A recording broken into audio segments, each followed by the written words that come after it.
banyak masjid-masjid di luar sana yang akhirnya bergantung bersandar pada tromol atau kotak amal. Jadi ya itulah nasibnya yang ujung-ujungnya juga nggak semua masjid tapi ujung-ujungnya bahwa imam cuma digaji seberapa. Kan kesian. Mereka tuh harus kita muliakan loh.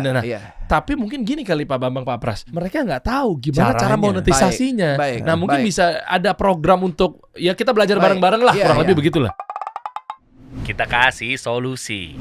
Coach Rene, ya ampun, ternyata bawa bapak-bapak yang saya harapkan loh. Jadi gini teman-teman semua ya, beliau ini di masjidnya beliau punya program pemberdayaan ekonomi lah bisa dibilang, sehingga bisa menggaji imam masjidnya 10 juta rupiah per bulannya. Gaji lo berapa ngomong-ngomong?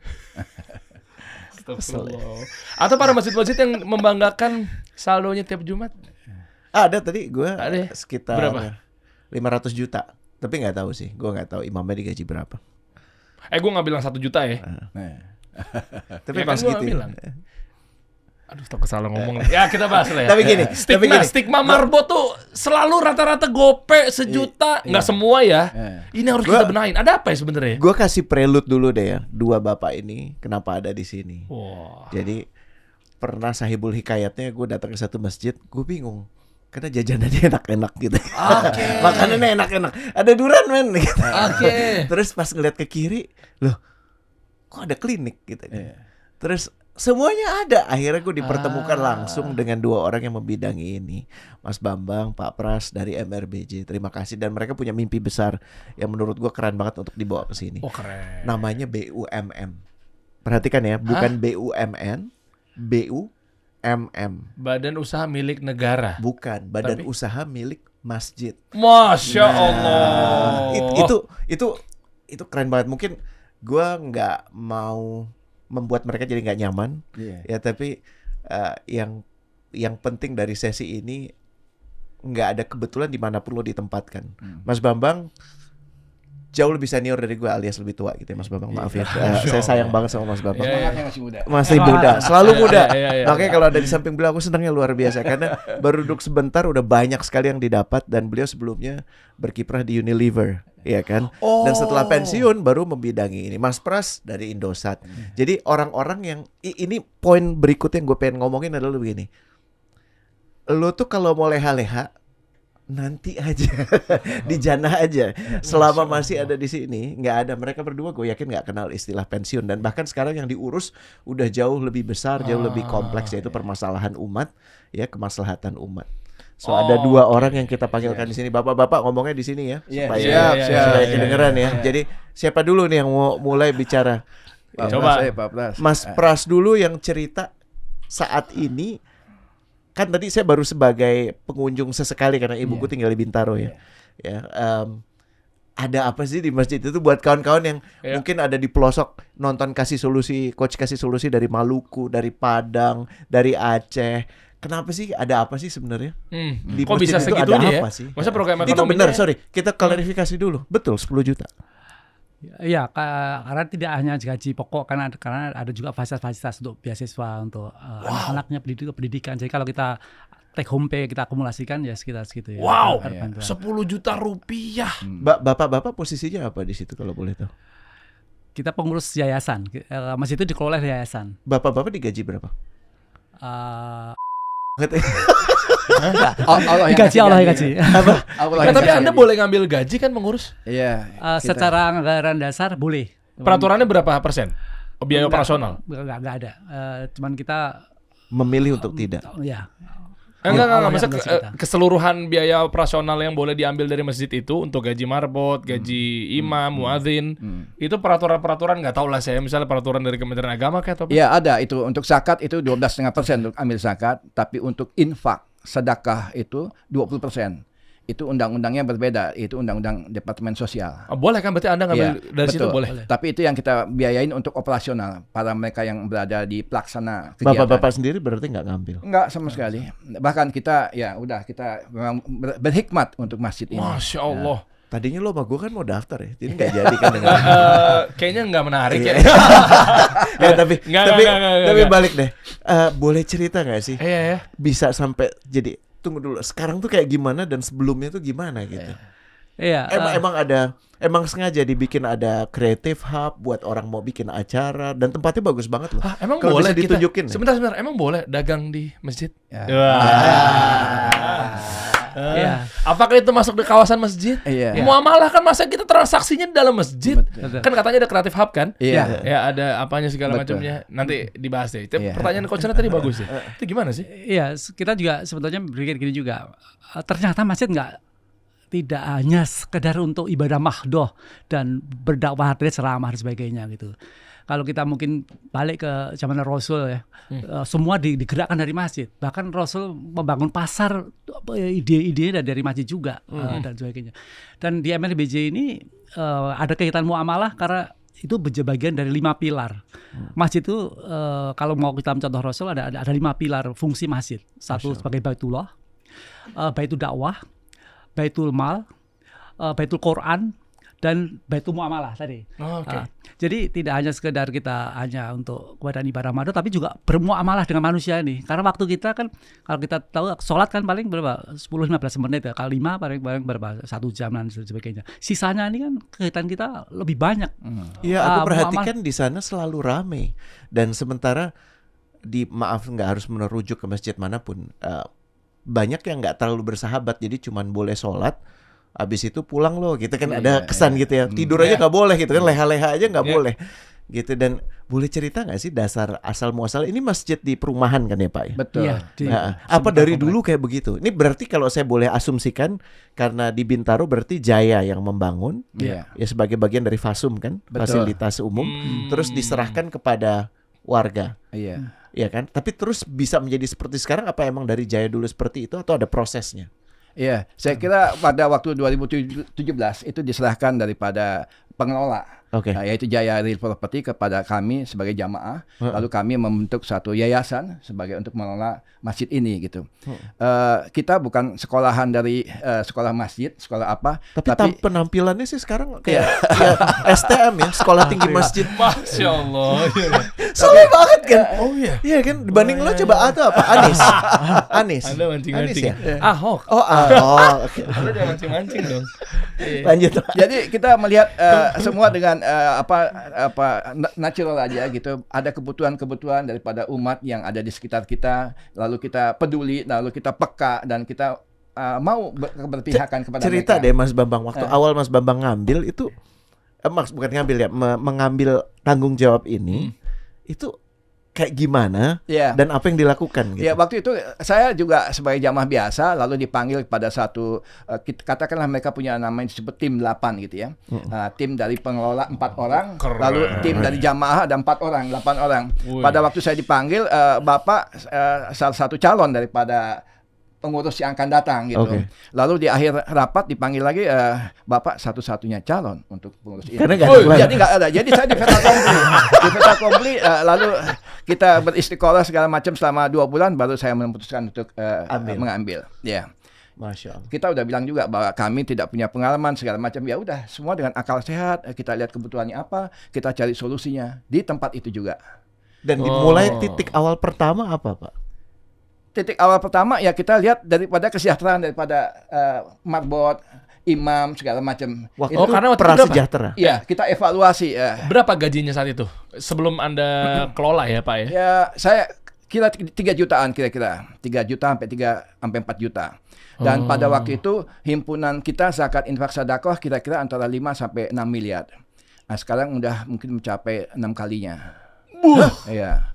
Jadi itulah, ya, maka kita selalu berdasarkan. Jadi kita mengumpulkan serious money loh. Ya, untuk kita spend, untuk kita kembalikan lagi kepada umat gitu. Dan bentuk pengembalian kepada umatnya, aturan-aturannya gimana Pak? Itu, kesepakatannya. Itu kan saya ngebayangin ada yang jenggot panjang kayak dia kan, yang punya urusan lebih ribet gitu kan, ada yang semua. Iya, biasanya kan ini kan kayak kubu-kubuan deh. Misalnya di masjid kan ini aliran itu, pokoknya pemahaman gue nih.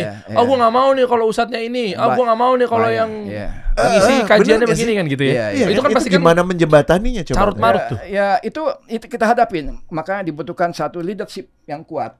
untuk menghadapi itu. Itu memang sesuatu yang nggak bisa dipungkiri lagi. Termasuk juga kita lihat penggajian. Penggajian itu kita tidak lagi si fulan dapat apa segala macam, tapi kita evaluasi jobnya apa saja gitu. Lalu kita komparasi. Itu pakai kita punya istilahnya Hay system. Kita punya satu cara. Lo tau Hay nggak? Itu yang dipakai banyak multinational company untuk tahu pembobotan kerja. Dibikin kayak company ya. Keren. Jadi tahu nggak ada orang yang kebanyakan kerjaan, nggak ada orang yang nggak ada kerja, benar-benar udah diukur semua. Wah, jadi Unilever berbicara nih. Ya. Pengelolaan masjid secara korporasi kira-kira begitulah. Kayaknya Unilever butuh beliau balik deh kalau ngeliat sekarang nih, yang kondisi sekarang nih. Sahamnya turun terus soalnya.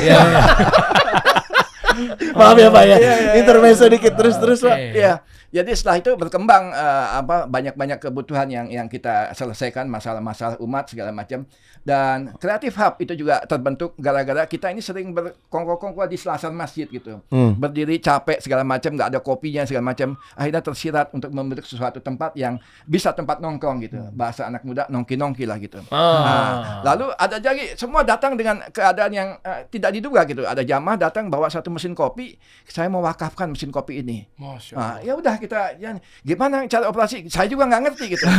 Tapi kita Kenapa lo beli? Gitu. Tapi emang bagus bahan wakaf gitu. Tapi kita punya manajemen, kita coba pikir, kita analisa segala macam. Ya udah kita cari barista segala macam, kita jadikan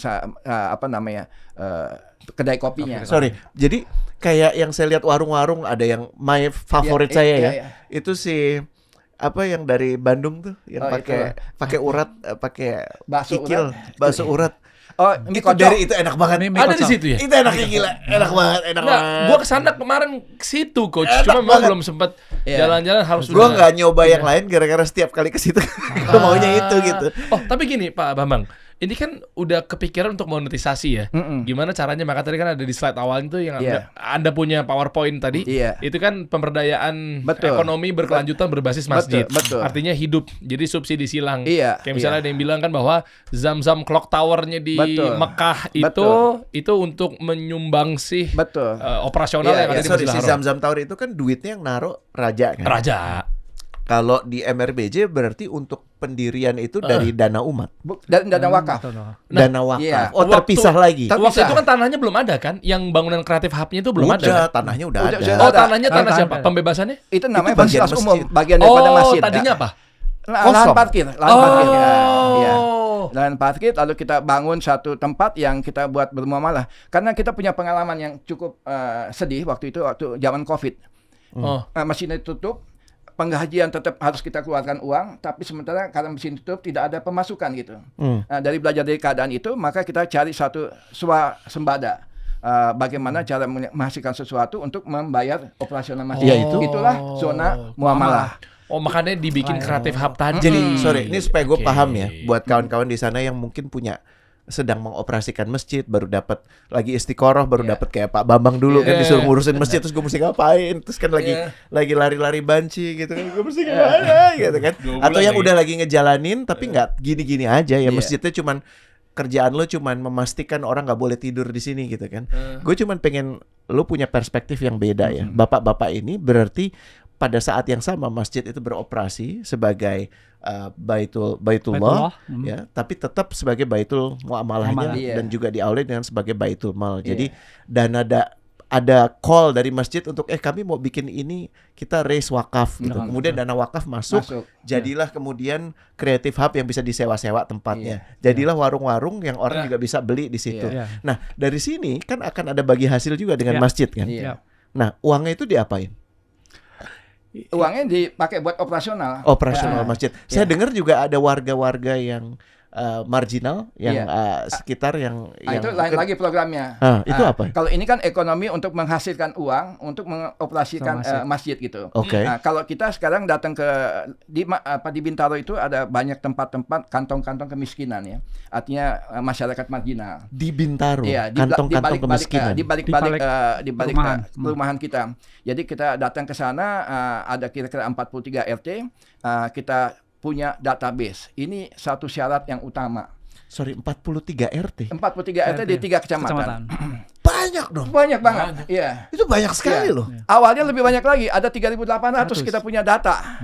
Jadi setiap ada kurban, setiap ada zakat kita harus membagikan 3.800 yang kita juga nggak tahu siapa dia gitu. Tapi setelah itu kita evaluasi, lalu kita melakukan audit kepada jamaah daripada itu menjadi 2.200 akhirnya.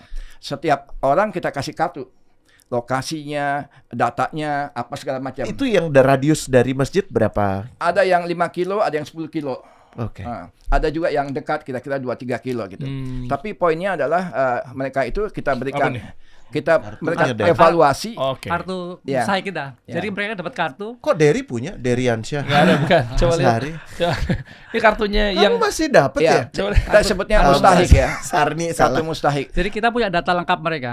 Foto rumahnya, foto yang bersangkutan. untuk foto yang keluarga. dapat jatah buat kurban misalnya. Iya. Bukan cuma kurban, Zakat tapi fitrah. dapat Iya. tiap bulan. Zakat fitrah. Ketahanan pangan program. Kesehatan Apapun. gratis Iya, kesehatan gratis juga. untuk berobat. Kesehatannya apa aja? Keren. Kesehatan umum, Iya. gigi, Iya. ada dapat dari apotek juga, ada mini lab, Selama ada kartu itu free. free. Iya. Oh, lah kalau diduplikasi, maaf nih misalnya Iya. dibajak gitu. Iya. Enggak, kita punya QR QRIS. code di sini ya, QRIS kan. Ini begitu kita di scan, ini di komputer kita udah muncul. Coba. Saya anaknya Gen Z banget nih. Coba pengen tahu. Jadi ini apa hasilnya? Ini maju juga nih ya berarti ya. Gokil masjid ya. Coba ya kita scan. Set. Masuknya kemana ya? Di mana sih? Enggak, ini scan-nya masih scan masih di internet kita, belum kita publish ke Oh, oke. karena untuk security juga. Iya. Oke. Tapi Tapi mereka benar datang ini sepresisi itu dan itu diupdate setiap 2 tahun secara sekali. berkala. 2 tahun sekali kita validasi. Iya. Oke. Dan dari 2.200 yang divalidasi banyak juga yang sudah naik levelnya menjadi Naik tuh sejahtera. kenapa?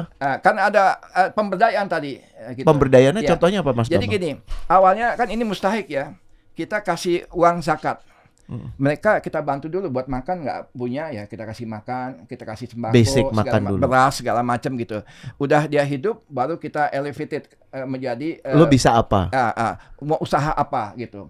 Jadi Contoh deh Pak ya, Bambang. contohnya misalnya nasi uduk, nasi kuning, atau tukang sayur, atau tukang jahit segala macam. Kita berikan 2 macam. 1 alat buat mereka produksi, panci, penggorengan, sampai even peyek ada juga yang usahanya. Nanti Gue kita suka peyek. gede. Ada yang teri nggak? Setelah itu kita kasih lagi uang untuk modal kerjanya gitu. Ini yang kita Berapa bilang. minimum atau maksimumnya Ya. uangnya? Uangnya mulainya 500.000. Sekarang sudah naik sampai 3 juta karena dia makin lama makin besar usahanya segala Dan macam. itu bisa dijual di masjid juga Iya, di iya, area iya, yang betul, muamalah betul. masjid. Bahkan di antara 2.200 ini mereka saling berinteraksi gitu. Sambil contoh tadi yang pedagang peyek ya, Pras. Iya. Dia jual ke nasi uduk si fulan A, lalu nasi kuning B, jualan peyeknya. Segala macam. Lu beli deh dari gua gitu. Ada lagi yang jualan sembako. Lu beli beras dari Nasi gua uduk kasih kalau murah segala macam gitu. Oh, Jadi ekonomi dia- berputar di situ. Iya, itu.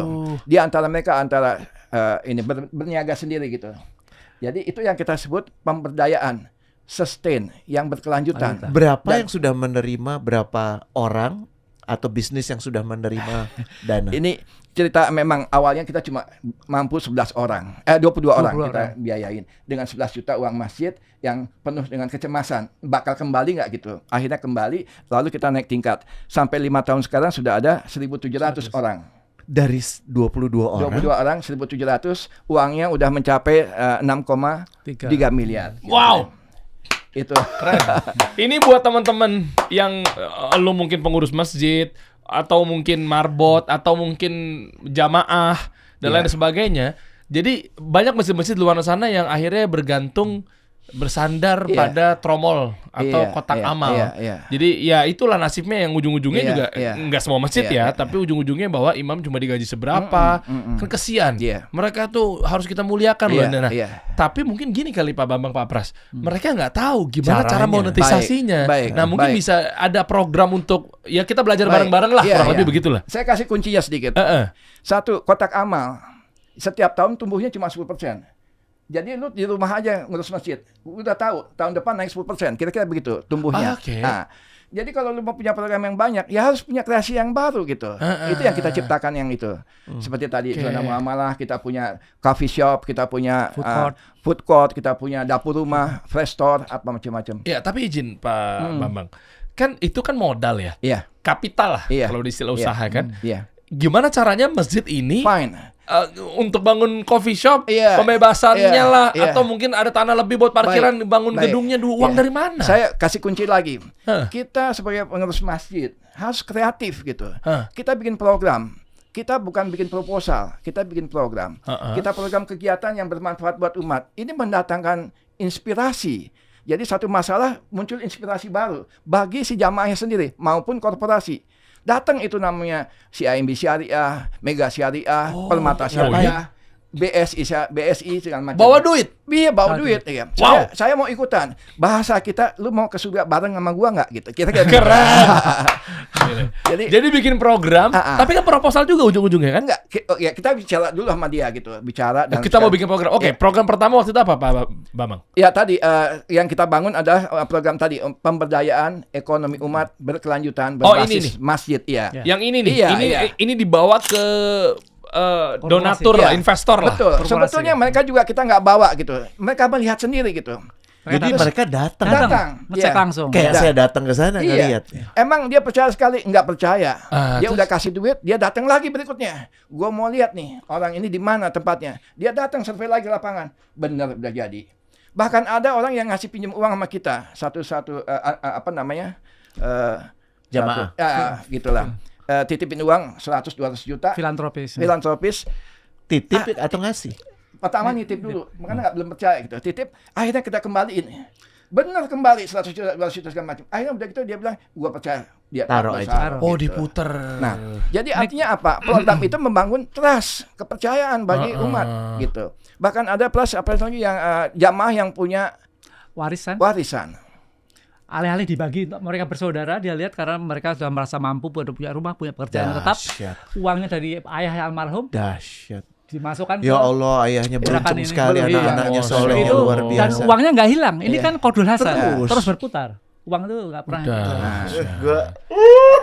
Kemudian ekonomi ini baru nih masjid ini mandiri nih. Jadi nggak yang maaf banget punten.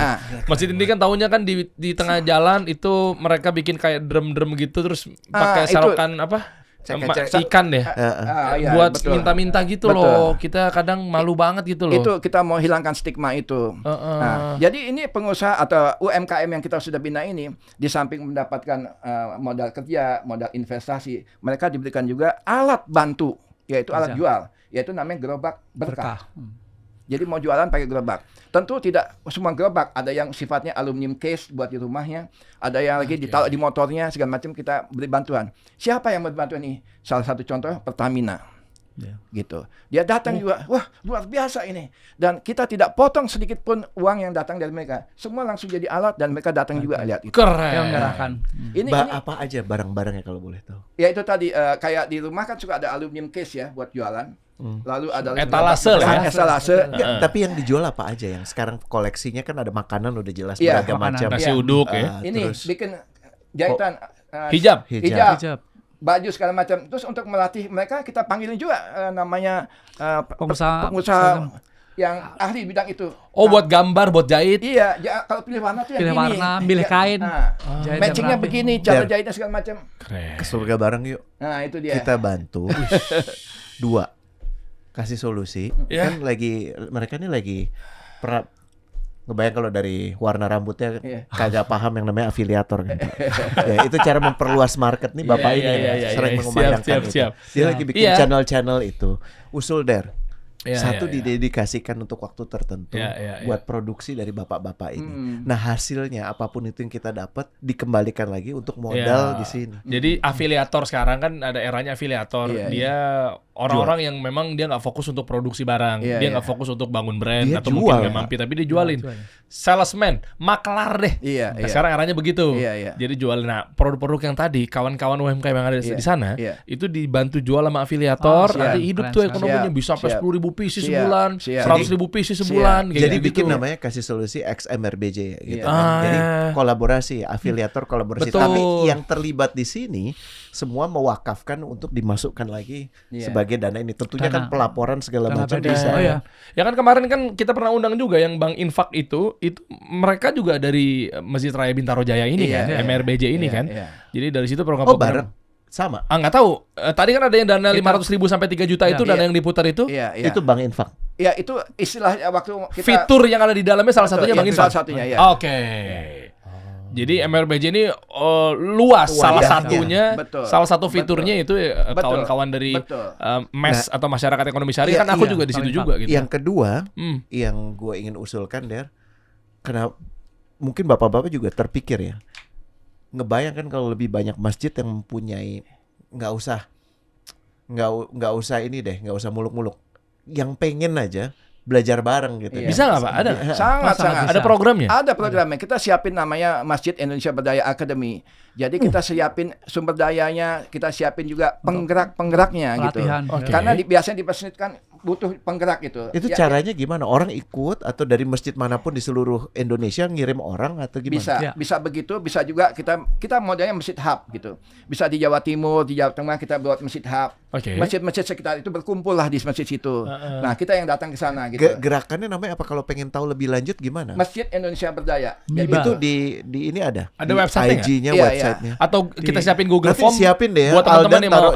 Siap. Jadi ini buat Aldan, Dimas ya. Artinya ini sesuai dengan kebutuhan teman-teman semua. Yang judulnya biasanya kan kita tahu kan buat teman-teman yang pengen punya modal usaha, teman-teman pengen punya usaha atau mungkin pinjaman atau mungkin apapun itulah ya.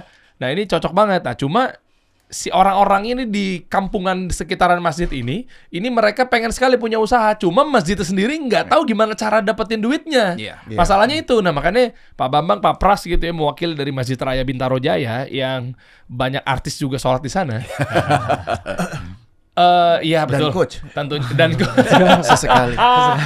Ya kan Teguh Wisnu, Adrian Maulana, Dimas Seto. Kenapa nama-nama itu mesti disebut? Kenapa nggak disebut gue? Nggak, karena memang yang rata-rata milenial sih memang. Mukanya langsung.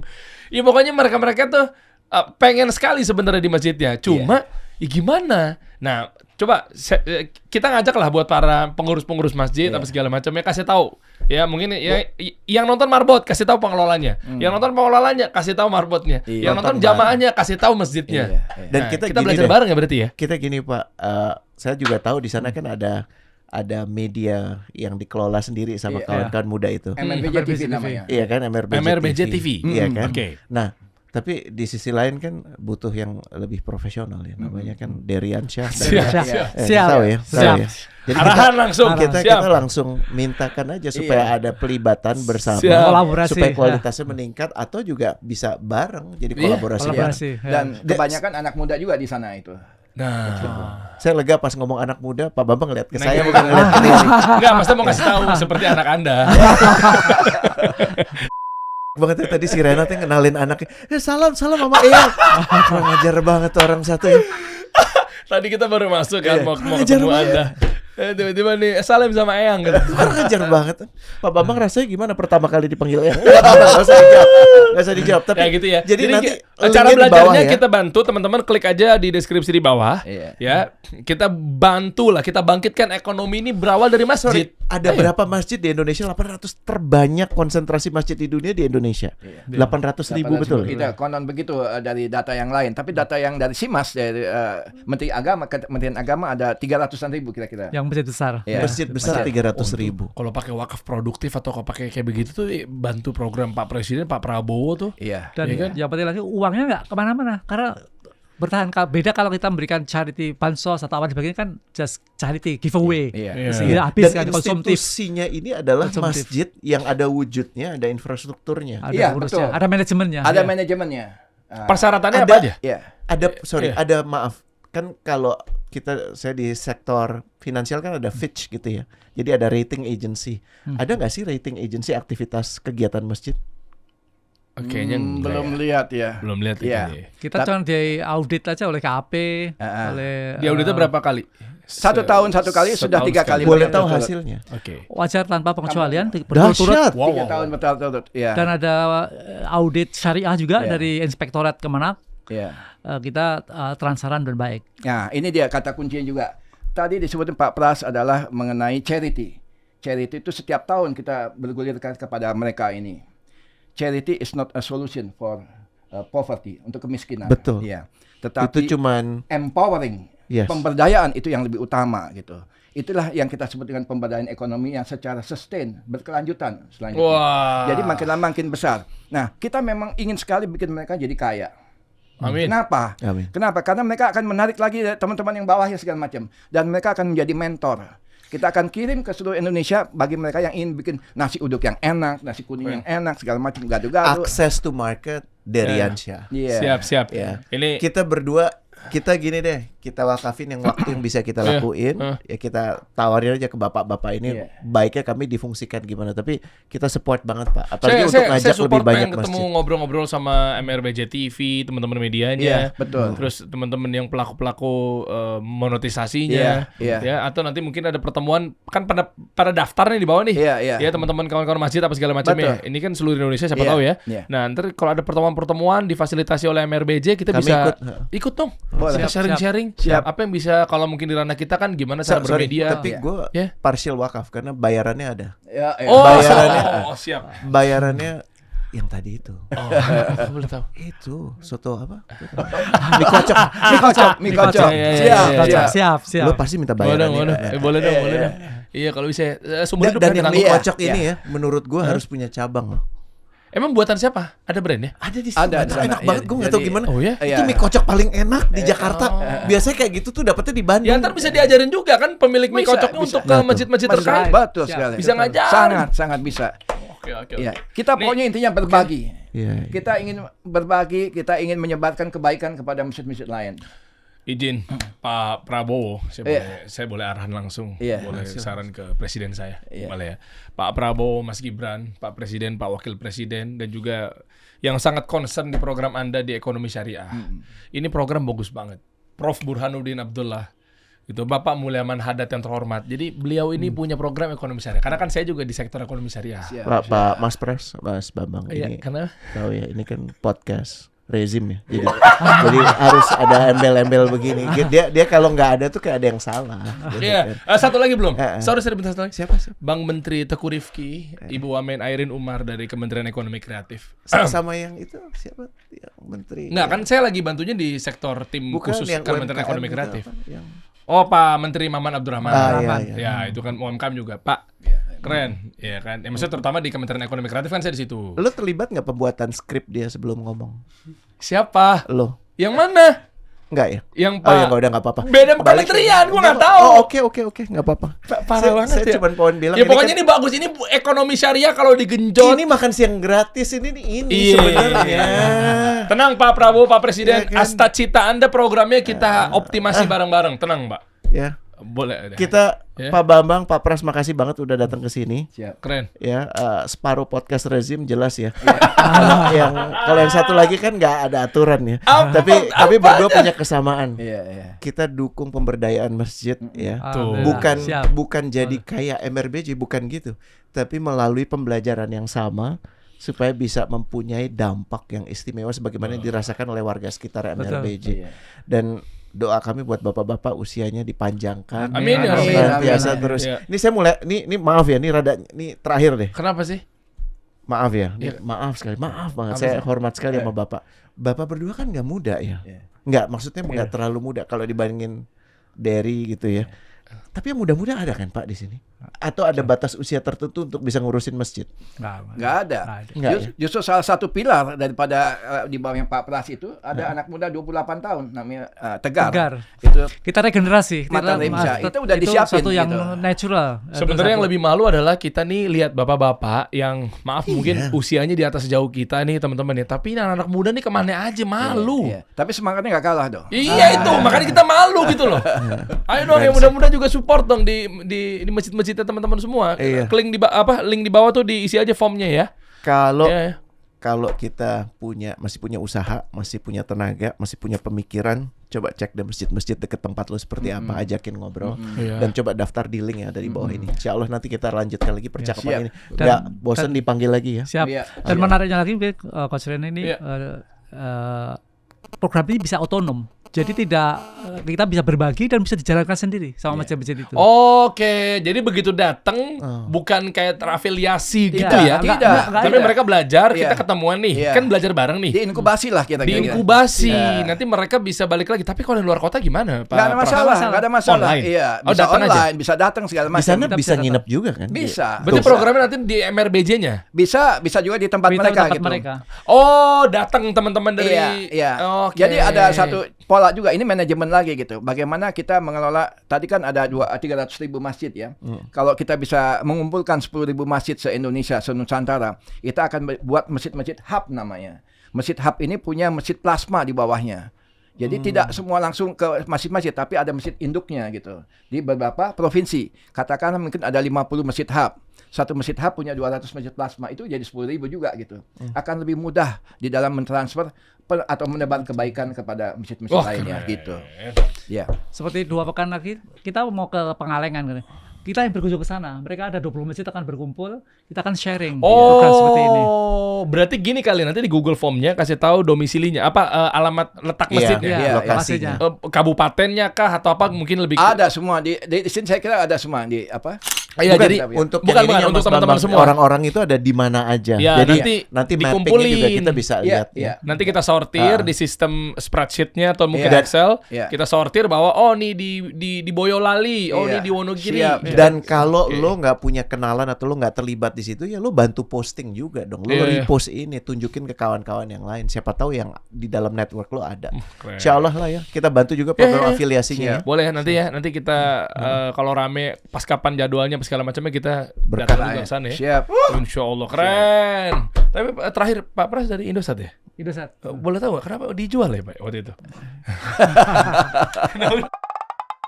Kita kasih solusi.